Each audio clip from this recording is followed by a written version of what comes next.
What's going on, y'all? Welcome back to Kid Taj, and today we're gonna be talking about who, in my opinion, this season has been the single most underrated player, and I don't think it's even close.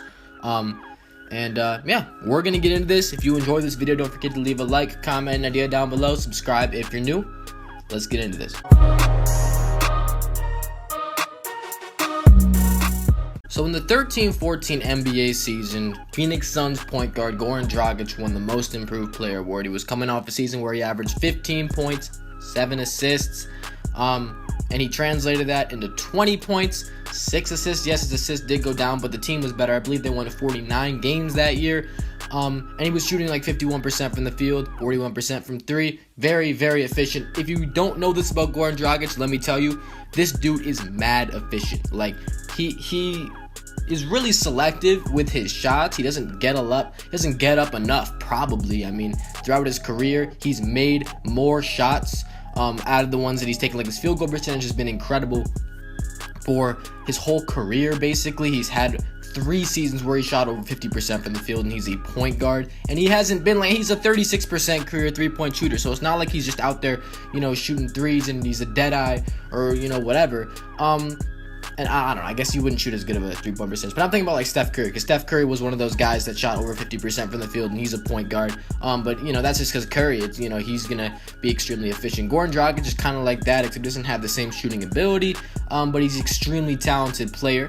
And I think that he got traded in that next season to the Miami Heat from the Phoenix Suns, and I feel like he was off people's radar after that, because after that Most Improved Player award, he's not like he kept elevating. He had a worse season after that. He got traded because, if you guys remember, that was the season where they signed on Isaiah Thomas to have 3 starting caliber point guards in the NBA, like, on the same team, which was a little iffy of an idea. Now you take a look at what Isaiah Thomas is doing in Boston, and you're thinking, wow, that's the guy you decided to get rid of. They got rid of Dragic and Isaiah Thomas in favor of keeping Eric Bledsoe, who now isn't doing as much as those other guys. I mean, Goran Dragic and Isaiah Thomas have had better seasons than Bledsoe, and Bledsoe's doing work. I mean, honestly, the guy's putting up huge numbers, but it's on a Suns team where they can't win, and his defense is falling off, and I'd love to see him on a winning team because I know he's extremely talented, but I feel like Goran Dragic just had a more effective season, and I'm about to tell you why, and why he's the most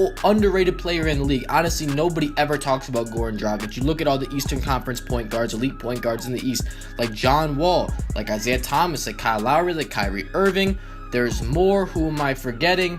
I believe we have, and Kemba Walker, I guess, is a name you could throw in there as well. But Goran Dragic, I believe, should be mentioned right with Kemba Walker. I don't think Kemba Walker is that much better than Goran Dragic, if at all, just because Dragic is doing such a good job this year in Miami. He's having probably his second best season of his career in total, and by the time the season's over, it might be his best, because his trend is upward. You guys know about the Miami Heat's 11-game winning streak. This is a team that was bottom of the East, basically. I mean, they were right with the Nets. I believe they were in the 14th spot, and they just came out of nowhere with this 11-game win streak. Big wins in the beginning against Golden State and Houston, and then they just haven't looked back since. They've been winning and winning and winning. The trio of Dragic, Dion Waiters, and Hassan Whiteside has been explosive. These guys have been doing it night in, night out. I mean, the backcourt with Dragic and Waiters in itself has been fantastic. Since the start of this winning streak, they've really gotten clicking. These are 2 guys that play off each other extremely well, can knock shots down from anywhere on the court. They can go inside, they can go outside. I mean, it really doesn't matter. Now, this Miami team is not a team that you look at and you think playoffs, because honestly, Dwayne Wade leaves the team. Chris Bosh, he's not playing. He's out for the season with, that lung thing that's going on with him, and that's just terrible. I really can't imagine. Chris Bosh, he was an NBA star, and now his career is probably over. I mean, I guess there's a chance that he comes back, but I don't know if you want to risk that. But this team, basically, the thought of this was like, you're gonna hit the lottery next year. A lot of people were talking about the Heat drafting Lonzo Ball, and we're thinking like, okay, we're shooting for the lottery, we're gonna get a guard, and we're gonna dump Dion Waiters at the end of the season.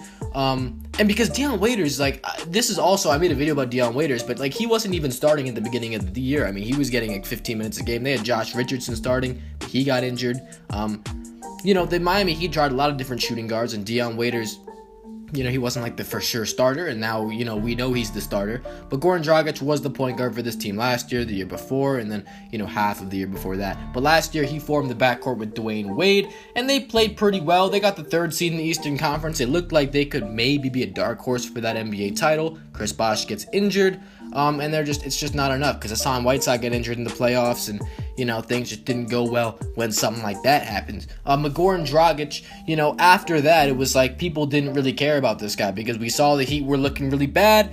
Why would anybody consider Goran Dragic a top point guard? Why would anybody consider him for anything? When you bring up good point guards, why would you ever mention Goran Dragic's name? Well, there's reason to do it now. And you see the streak they're on. They're only a few games out of the playoffs now. They're like 2 games out of the playoffs. And, the tear they're on, do you really see them coming to a full stop? I mean, honestly, I don't think this streak's going to last much longer. It's honestly just insane that the Miami Heat have won 11 games in a row. But I think this ends at like 13 or 14. I'm going to have to check their schedule. But this is too ridiculous. I mean, the Wizards had a 17-game home streak snapped last night. That was crazy. And if they beat the Cavs, it would have been even crazier. That game itself, by the way, just unrelated, that game was probably the best game we've seen. Definitely the best game of 2017. That or the Knicks-Hawks game that went to 4 OTs. And possibly the best game of the season. It was ridiculous. Like, the threes. I know this is off topic, but guys, like, if you didn't see that game, you missed out, because the fucking Wizards-Cavs game last night was awesome. Anyway, back to the topic. Goran Dragic is making himself known once again. He's the type of guy that's probably going to be known by a lot of analysts as a borderline elite point guard. Yes, a borderline elite point guard. Even a star. He's played like a star this season. He's had a star season, an all-star caliber season even. You could have put him in the all-star game. I bet you if an Eastern guard gets injured, he's the first guy that I'm taking. If fucking DeMar DeRozan or Kyle Lowry or Isaiah Thomas. Wait, did Kyle Lowry get snubbed? No, he didn't. Guys, I don't know what. Kyle Lowry didn't get stuff. But, if an Eastern Conference guard gets injured and can't play in the game, I'm picking Goran Dragic immediately. And I might have even picked him over Kemba Walker in this game. And maybe, you don't do it at that point because Goran Dragic, like I said, he's on an upward trend.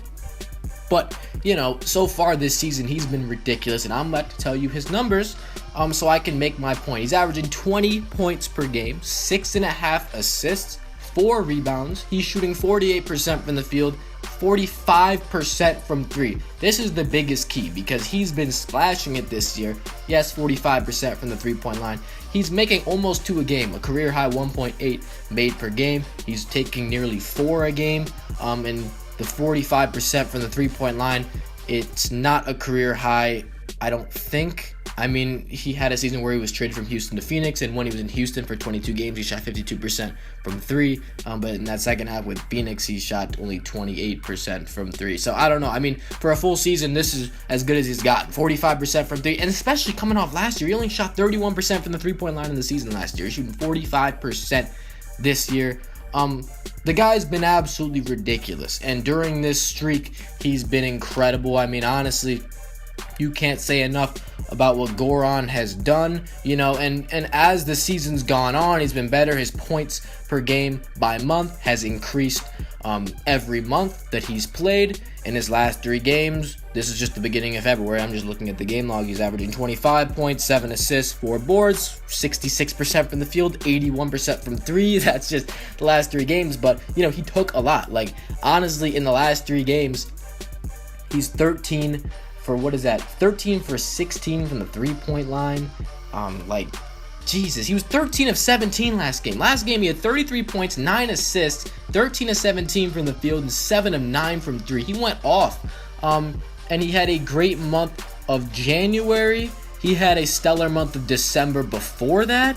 He got off to a tough start. That's why I'm saying he's trending up, because you look at his month of November, and he only averaged 16 points, 7 assists. He shot 41% from the field and 33% from 3. And then it gets a little bit better in December. He's averaging 21 points, 7 assists, 47% from the field, 44% from 3. And then it gets even better when you get to 22 points, 6 assists, 4 rebounds. He shoots 51% from the field and 42% from 3 in January. And now in February, in the first 3 games, he's been on automatic.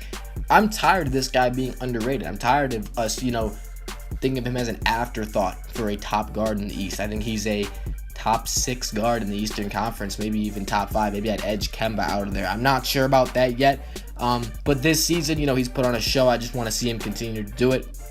He's been great. The Heat have been great. It's going to be crazy to watch. I mean, I'm really excited to watch how far they can extend this winning streak. They got a big win over Minnesota on the road last night. You know, courtesy of Goran Dragic's huge game.